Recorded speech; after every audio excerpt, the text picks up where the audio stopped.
की देवी गंगा प्रथम पुत्र ला जैसे गंगा नदी में डुबाइश तो राजा संतनु वृक्ष के पास में खड़े होकर देखत रहेगा। वाह वाह वो कर हृदय में ये बात तनिक भी नहीं समाई।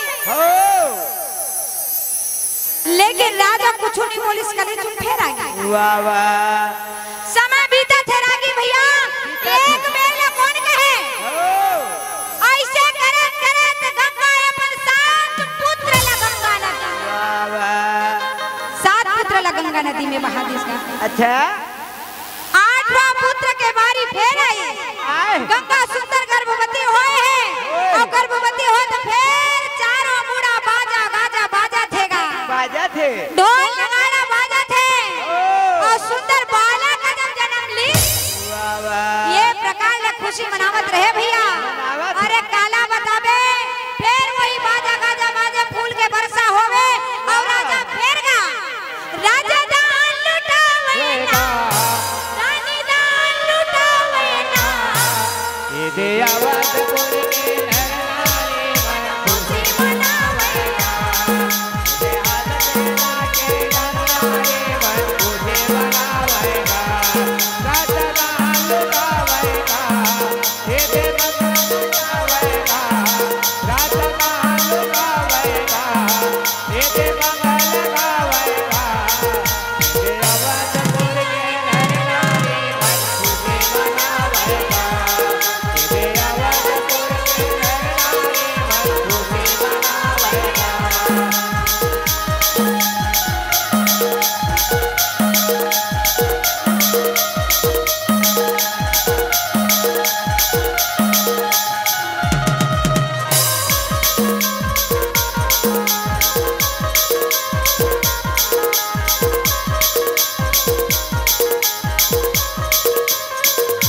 मनावेगा। ये दे आवाज बोल के नर नारी मन खुशी मनावेगा।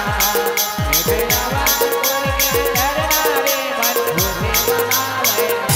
ये काका अरे इतने खुशी मनावत रहे लेकिन देवी गंगा वाह वाह ये 8वां पुत्र लभी पीछे के दरवाजा लेकर मार गंगा नदी में आवर जैसे धरे भैया राजा संतनु तब लेकर जैसे हाथ न धरी देवी गंगा अपने अपन कापे शुरू हो गया। काबर वो कदी नहीं जानत रहे कि राजन हमला छिप छिप के देखा थे और आज जब हाथ न धरिस ना तो देवी गंगा कापे के शुरू हो गए। काका थे लेकिन राजा शांतनु ले कहे महाराज आप मन जैन मेरा मोर से विवाह करे रहे हो वो वक्त बोले वचन दे रहे हो क्या हो कि जियत भर में आप मन मोला कोई भी बात के लिए रोको टोको नहीं। ई कारण ले मोला जोन मर्जी है जोन बने लगी बोला करत रहे हो। आज जैसे आप मन मोला टोक देवे गंगा नदी में ये बालक ना डुबाए पर आज महाराज तोर मोर स्त्री पुरुष के नाता टूट गए। अरे बार राजा शांतनु कहे देवी वाह का बतावा देवी मन मन मा विचारेगा नम हरी अब बतावा बेटे वारे वारे वारे राम जय हरी अब बतावा जय हरी। ये गंगा ऐसा कौन नारी होई वो जन अपन के बालक ला गंगा नदी में डुबा दे। तोर ऐसा निर्दयी नारी नहीं देखो मैं यहाँ गंगा गंगा कुछ भी नहीं सुने भैया अपन काम करे में लगे रहे। बार बार राजा संतनु वकर हाथ ला धर के रोके है रहे। अब बतावा भैया बोलेगा राम जय हरी अब बतावा भैया बोलेगा राम जय हरी। ये काका देवी गंगा जोड़ रहे राजा शांतनु ले बताए महाराज वाह ये बालक मन जोन है 8 वसु हरे जोन मोर कोख ले जन्म ले है। वाह भाई वाह काबर जन्म ले है मालूम है हाँ क्या जोन वक्त ऋषि वशिष्ठ रही से वाह वाह वो वक्त ये 8 वसु जोन रही से वशिष्ठ ऋषि के आश्रम में आए हैं। विचरण करे बराबर रही इसका बात अतेक सुंदर वो कर आश्रम बने रही से बने रही से यही कारण है महाराज जब देवी देवता मनाई से आठों वसुमन घलो आई वाह वाह तो धू नाम के वसु जो रहे वो धर्म पत्नी की थे अच्छा महाराज हाँ वाई दे एक ठन सुंदर अकन गाय दिखत होला वाह वाह बोला बोला लान के दे देते श्राम बोले अपन पर नहीं मांगा तो वाह वाह बोला अपन सखी घर दे देते और सहेली रहते पृथ्वी लोक में ना वो ओकरे बार बोला ले जाके दान कर देते और ला देते महाराज ला देते हो कहीं ताले नारी के मोह में फंसे देवता का हो कहीं ताल होश कहीं परिस बहु है अच्छा ओकरे स्थिति में देखो भैया हाँ बने बने नारी मिल जाते तो तार देते सुनता का बेटी मास्टर सुना था दीदी बने बने नारी मिलते तो तार देते नहीं तो लंका में भंग भंग ले मार देते नारी के डसेल सरक मिला ना नरक मिला है कि ऐसे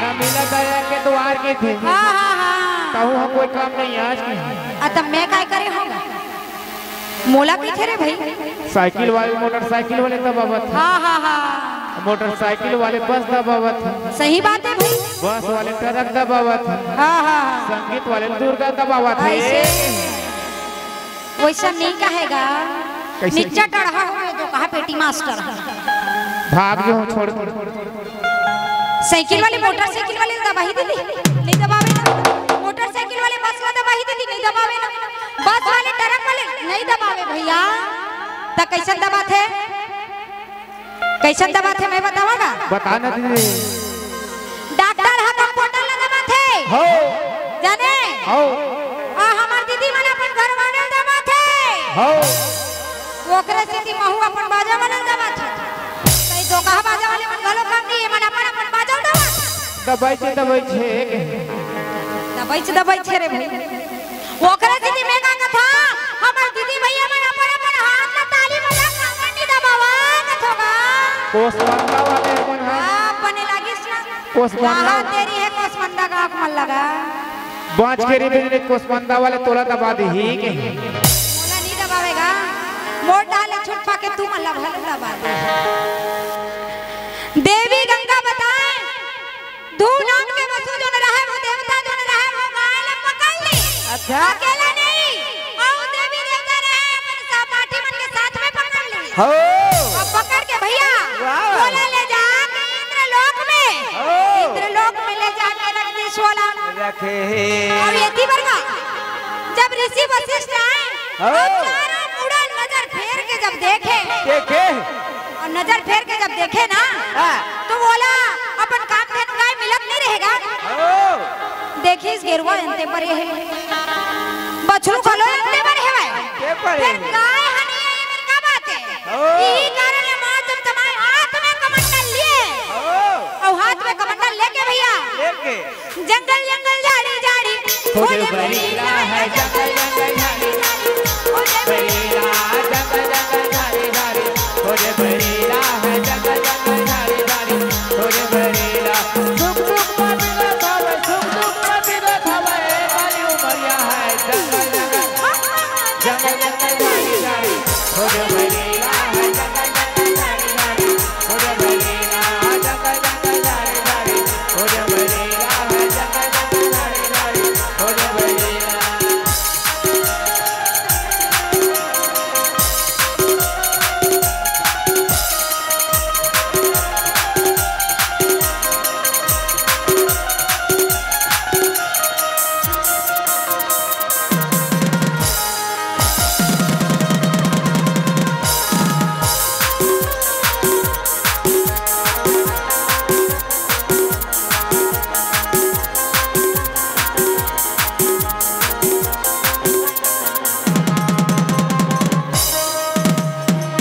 बादल गरज गए बरस के पानी बादल गरज गए बरस के पानी ओ तुम खोज खावा तोला मैं खोज खावा जंगल है जंगल जंगल जंगल जंगल झाड़ी झाड़ी खोज बरीला है जंगल जंगल झाड़ी झाड़ी खोज बरीला जंगल जंगल झाड़ी झाड़ी खोज बरीला है जंगल जंगल झाड़ी झाड़ी खोज बरीला जंगल जंगल झाड़ी झाड़ी खोज बरीला है जंगल जंगल झाड़ी झाड़ी खोज बरीला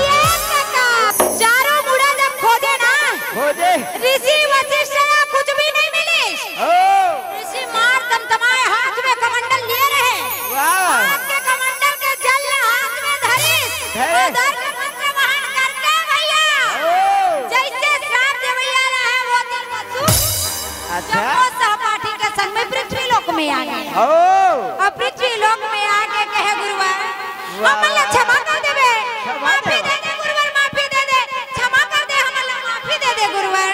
वाह वाह हमार मन ले बहुत बड़े गलती हो गई, गलती हो गई।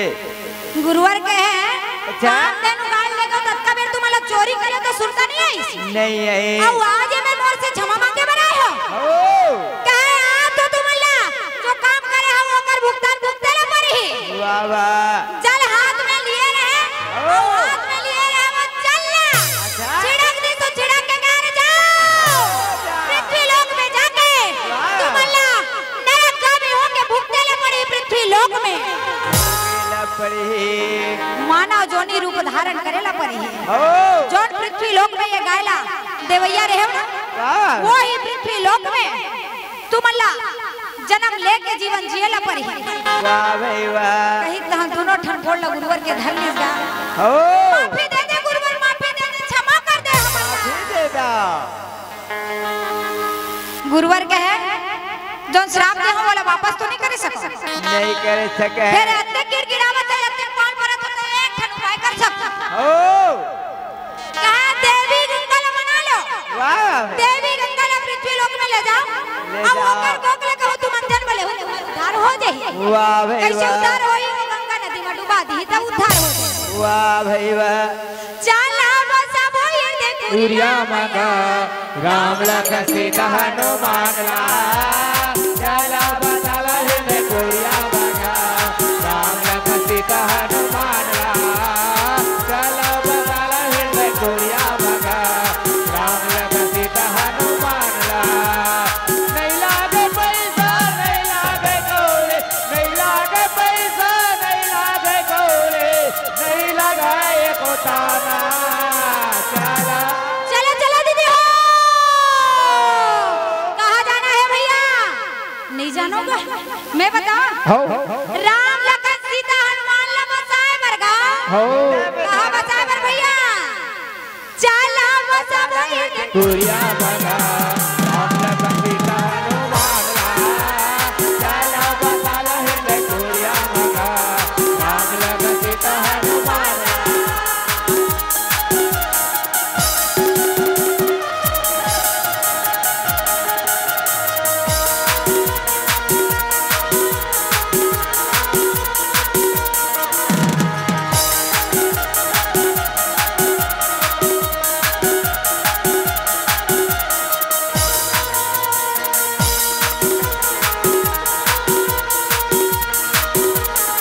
चला बताला है सूर्या मगा राम लखन सीता हनुमान ला चला बताला है सूर्या मगा राम लखन सीता हनुमान ला आठों वसु ये जल पृथ्वी लोक में जन्म ले रही, जहो वो भी मोर कोखले, यही कारण है बोला गंगा नदी में बहात रही। हो ये आठवां वसु ला बहा के अपन रोके हो, तो ये कर भी कारण है।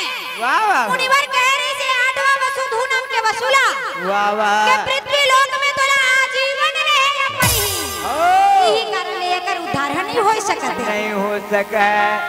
अब आप मन बोला रोक टोक करे हम और जीवन में ना महाराज, वाह यही वाह। कारण ले ये बालक ला लेके मैं अभी जावत वाह देवी गंगा बालक ला लेके जैसे जायला धरिस का बाप के हृदय अपन बेटा बर खलब गिरा गया। गलब गे बोला महतारी बाप जानी ही कि लोग लिखा कहूँ छोड़ के देश विदेश तो दुनिया है, अपन गांव ले थोर कर दुनिया में भलो कहूँ चल देते तत्का पल्ला थे गा बहुत भाई बने बने जाती बने बने आती, माई बाप के मन हलागे रखेगा। आगे नहीं थे जैसे देवी गंगा राजन ला धर के राजकुमार ला धर के वो आठवां वसु ला धर के जब जाओ वाह वाह राजा संतनु छाया सुमोहावे बुहावते कहे गंगा हाँ। ये गंगा वाह वाह ये गंगा के पानी है किशन के कहानी हो जी हो जी हो, ये गंगा के पानी किशन के कहानी हो जी हो जी हो, कलयुगिया बले अवतार, कलयुगिया बले अवतार, ये गंगा के पानी किशन के कहानी हो जी हो जी हो।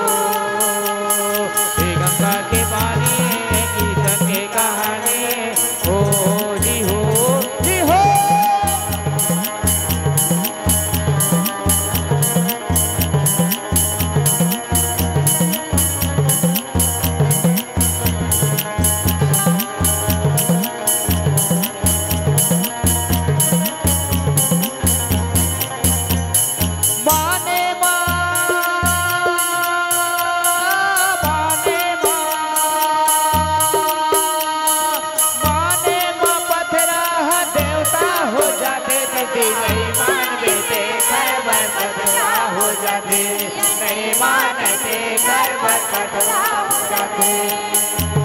जानता दीदी कैसे गा मानते तेने माना है ऐसे और नहीं माने तेने दाना है। हाँ हाँ हाँ माना मन होते मनखे हाँ हाँ और दाना मन होते राक्षस। सिर तोड़ का दसरागी ओखरे से लिखे है दीदी ध्यान मूलम कोई न जाने ले पूजा मूलम गुरु पदम मंत्र मूलम गुरु वाक्य मोक्ष मूलम गुरु कृपा के माने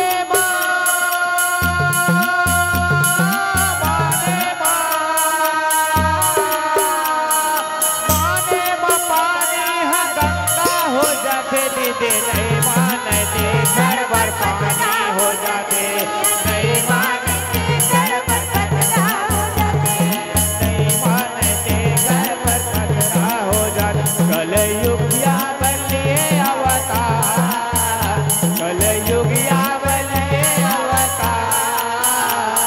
ही गंगा की कहानी